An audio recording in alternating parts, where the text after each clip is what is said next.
Hello everyone, welcome back to the channel. I am Gustav Verstand, and this is the Enslaved of Washington at Mount Vernon History Travelers episode 122.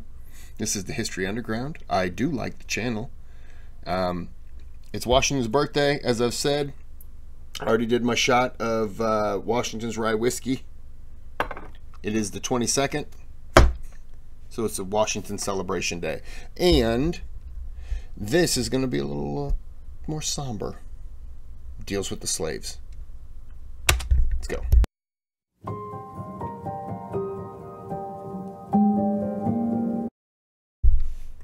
Sorry, let me fix the settings, fix the quality, and get it a little better so it doesn't look grainy.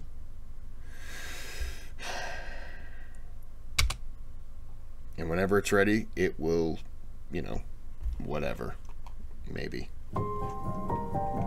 There you go, it's better. So we are in Virginia, and today we've been exploring the grounds of the Mount Vernon plantation. Now, of course, whenever you think of Mount Vernon, the first person that you're probably going to think of is George Washington. If you gave it a little bit more thought, you might even consider Martha Washington, or maybe some of the more famously historic guests that were entertained here at Mount Vernon. But there was another group of people who lived here on this plantation. And you would have found them in places like this, working in the gardens, working in the fields, working in the vineyards, or tending the livestock. And of course, I'm referring to the enslaved people of the Washington family. So today, we're gonna set aside a little bit of time to explore the lives and the work and the struggles of the enslaved people here at Mount Vernon.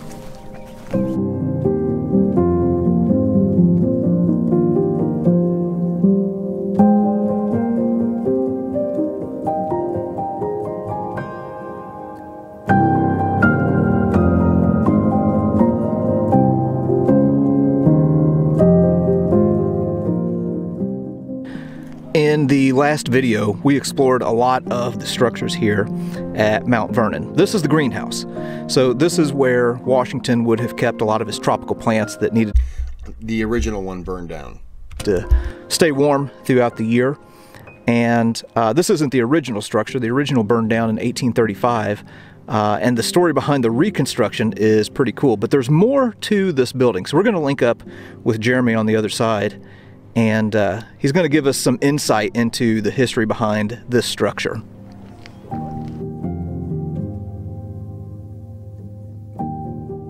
So we're now on the area we call the North Lane Slave Quarters. Mount Vernon itself is 5 farms on 8,000 acres of land. And on this property, there were 317 enslaved men, women, and children. Now, it's a little complicated as to the breakdown. George Washington himself personally owns, by the laws of the day, 123 of these individuals. 153 were dower slaves that were brought in through the marriage to Mrs. Washington. She had a husband beforehand who died without a will, and she had life rights to his property, which included enslaved people. 40 individuals were rented as part of a land deal for Washington to purchase more property. One of those individuals, Peter Hardiman, was here as part of a lease deal for a racehorse. So you can see by the times, at the time, these human beings were just considered a commodity, a tool, a thing, really. And George Washington himself was born into this society. When he was only 11 years old, his father dies, and he inherits from his father's property enslaved human beings. And Washington, growing up in a society that had laws that not only allowed for slavery, but perpetuated the system, didn't really see anything wrong with it at that time. He saw it as a means of increasing his wealth and his prominence and all of that. However, during the Revolutionary War, we start to see a little bit of change in his thinking. Washington's meeting men like the Marquis de Lafayette and John Lawrence, who told him, you know, maybe these ideals, these principles of the revolution should apply to everybody and not just the privileged few. And when Washington returns from the Revolutionary War, we start to see a little bit of a change in how he approaches his enslaved labor force. First off, he stops purchasing enslaved people. He also stops selling them. He writes out that he knows that selling individuals breaks apart families, and that this is a traumatic thing that takes place. We also see Washington in private correspondence writing letters talking about ways to end slavery, either his own involvement in the institution or on a larger scale. He actually tries to rent his outlying farms to receive an income on the condition that the enslaved people who live there become employees, workers, are able to gain their freedom. He's unable to find anyone willing to do that. And he's also writing that he feels that legislature needs to pass laws that will lead to the gradual abolition of slavery. Now again, I reiterate that these were all private letters. Publicly, Washington is very quiet. He is being petitioned by the Quaker community and abolitionists and others who are saying slavery is wrong. It's against everything you fought for, everything you stand for. But Washington sadly understands that this young nation is very much tied to this labor force, this awful institution of slavery. And he knows that if he makes actions now, it would probably lead to the disunion of the young country. So the problem gets kicked down the line. Privately, though, personally, Washington does eventually make arrangements in his will to allow for the freedom of the 123 individuals that he owns outright. Marquis de Lafayette and Alexander Hamilton they loved Washington. Washington loved them, but they were also in his ear about, you need to stop, you need to end it. Marquis de Lafayette, Hamilton kind of read the room a little bit in terms of he didn't constantly do it. Marquis de Lafayette did not care. You know, he was like, I fought for freedom in the U.S., I fought for freedom in France. What you're doing is not freedom. And he really let Washington know that. In his will, he writes that all of those that he owns are to receive their freedom upon his death and the death of Mrs. Washington. Mrs. Washington actually didn't wait. Side note, there's a really great book called The Only Unavoidable Subject of Regret about the enslaved community at Mount Vernon. And it's you know, Washington focused on the family and the slaves, and it's a sad one, but they if you're interested, Mount Vernon did a podcast about the enslaved community where they focused on different slaves. I think there's maybe 8 or 10 of them, and they're like an hour. They're very good, and they just kind of, if you're one of those people who wants to know more about it, like this video, then you might also like to listen to that, or you can read the book. Until that time, and 1801, she actually allows for the emancipation of the Washington individuals. It's possible she was just trying to follow out her husband's wishes, but we actually have a nice letter from Abigail Adams, who came to visit Mount Vernon after General Washington's death in 1799, and she Mrs. Washington confided in Abigail Adams that she knew that there were over 100 individuals who knew that their freedom depended upon Mrs. Washington's life. So whether or not she may have been afraid for her own safety, we're not entirely sure, but you could see how complicated this institution was throughout Washington's lifetime. Now, the room that we're walking into right now is being depicted as the women's bunkhouse. And there was a Polish visitor to Mount Vernon who wrote that there would be about 16 to 20 enslaved individuals who would all be bunked up in the same room. So quite the stark dichotomy to what you see in the Mount Vernon home. And the kids would have to sleep on bedrolls on the floor. So you can see they have like a little doll there, and you know, some different toys like marbles and whatnot depicted in this room. They also have some other items that tell a little bit of the story of the enslaved people who worked at Mount Vernon. For example, we have this spinning wheel. So enslaved individuals who were too old to work in the fields might be put to work you know, making clothing or doing spinning. There's one seamstress who was apparently very talented by the name of Charlotte, who worked here. And whenever you come to Mount Vernon, well, you can learn a little bit more about her story. Some of these other rooms we have, you're going to follow me down here. We have a shoemaker's shop. Now, the shoemaker was in charge of repairing the shoes that the enslaved people were using. They were given, a set for every few years, and they had to maintain them and keep them up. Now, at the end of Washington's life, the shoemaker was actually William Lee. You remember, was talking about Frank Lee inside the house. They were actually brothers. William Lee was General Washington's valet prior to Christopher Shields, who we also mentioned inside the house. William Lee was with Washington during the Revolutionary War, served with him. It was stated that he was the only other man who could keep up with Washington on horseback.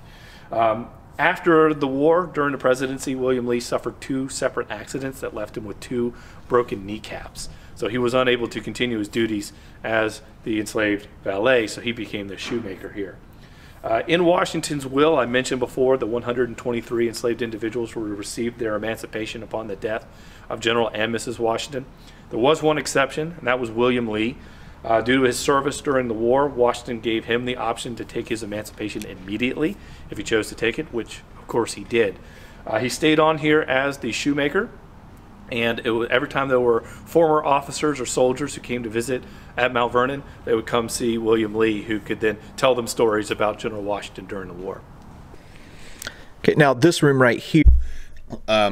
William Lee also was given a pension, let's say $10 a year, which, back then, a lot of money. Here is the stove room. So keep in mind, we're on the back side of the greenhouse here, and the stove room was not used to keep the people warm and the slave quarters.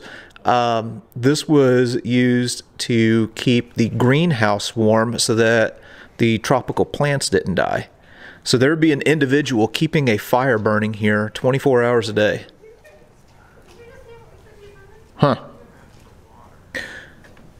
The room that I'm entering into right now is the men's bunk room, and this would have been empty most of the time because most of the men would have been out in the fields working, so it would have been crowded at night, but largely vacant during the day. And then you can imagine anywhere from 10, 15, 20 guys all stacked up in these bunks.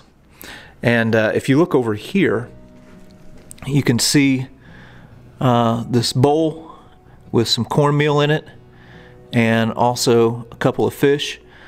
This would have made up the daily rations for the individuals that worked here as enslaved people on the Mount Vernon property. Now, in the limited amount of free time that they did have, well, you can see there's a little animal trap here.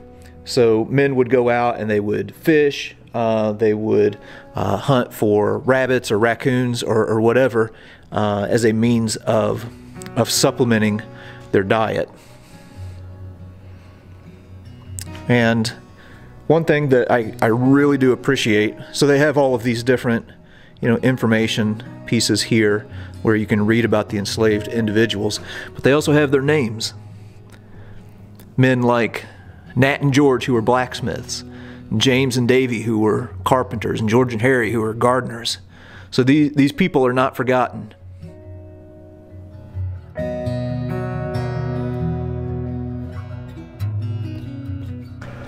So this structure right here, as we've mentioned, is not the original structure. The original burned down in the 1830s from a fire that started right here in the stove room that I mentioned earlier.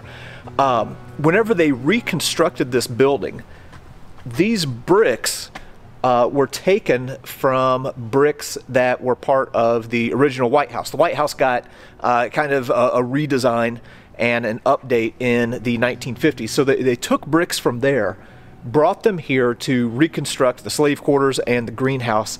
And there's something that is so incredibly interesting right up here that I want to show.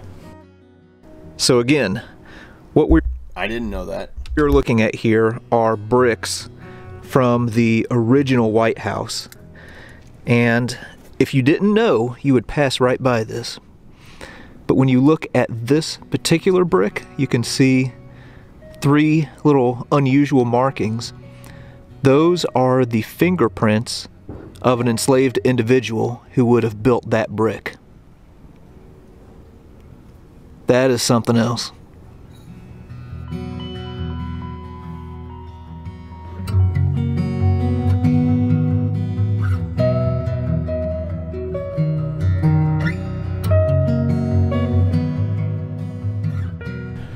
So as I've already kind of mentioned, one thing that I really like that they have done here at Mount Vernon is they're telling the fuller story of this place. It's not just about George Washington, but also about the enslaved people that lived here.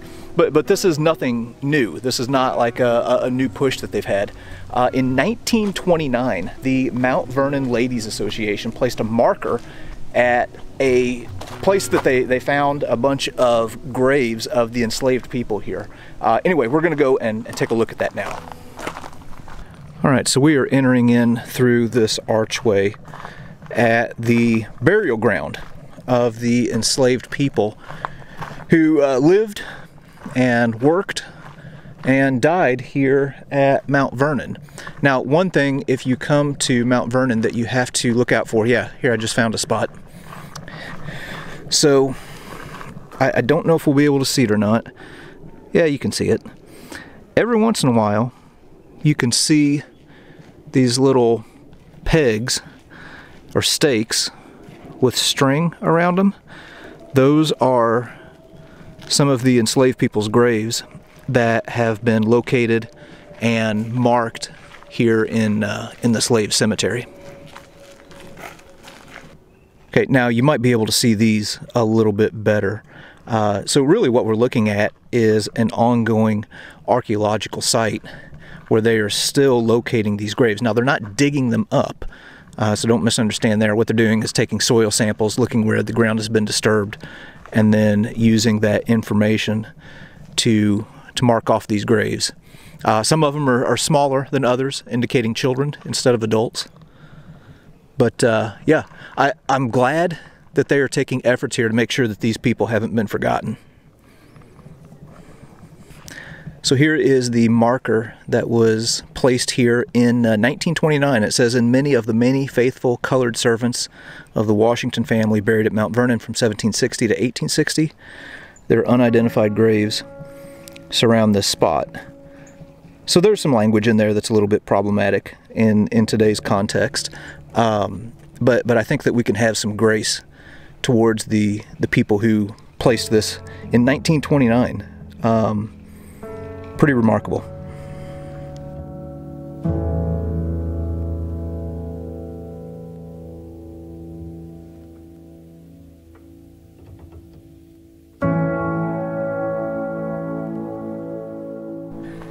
Now, the elephant in the room in all of this is the fact that George Washington, as one of the founding fathers and advocates of freedom, was a slaveholder here at Mount Vernon.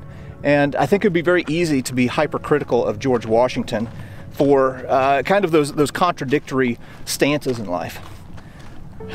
Personally, and this is just me, I'm willing to give a little bit of grace to George Washington. Now, there's no excusing slavery. It was evil, it was wrong, it's something that should have never have happened. But keep in mind that George Washington was born into a world where slavery had been the norm for thousands of years. And what we see in George Washington that I think is admirable is an evolution of thought over the course of his life, to where by the end, at least in private correspondence, he was advocating for the abolition of slaves. But what may seem simple to us now may have not been so simple back then.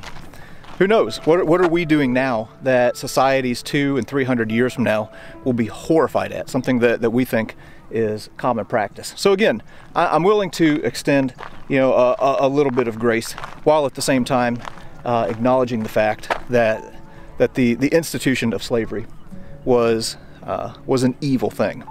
But anyway, those are some of the things that you think about whenever you were here at Mount Vernon. So anyway, again, so glad that they are telling these stories and keeping that history alive.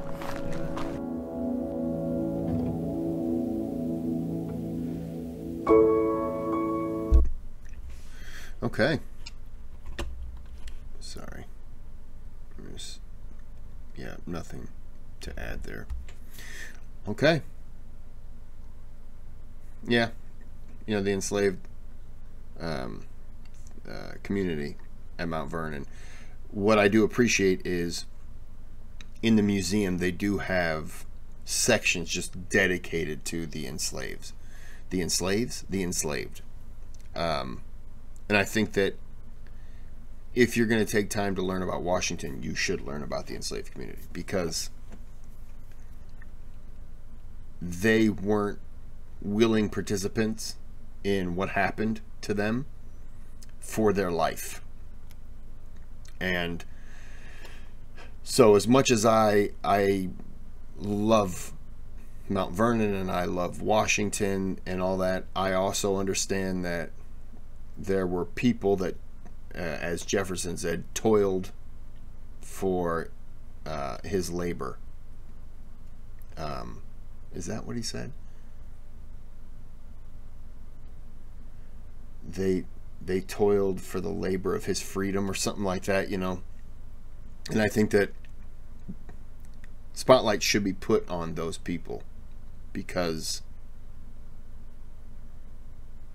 they were just as important as a human being as Washington. So I'm going to end this here. Thanks button on the channel. You can donate. You don't have to.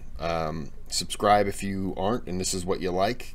Hit the bell and give a thumbs up. That's all I ask. You know, if you've already subscribed, don't worry about it. Give a thumbs up. That helps. And donation strictly up to you. So until next time, have a good day, have a good night.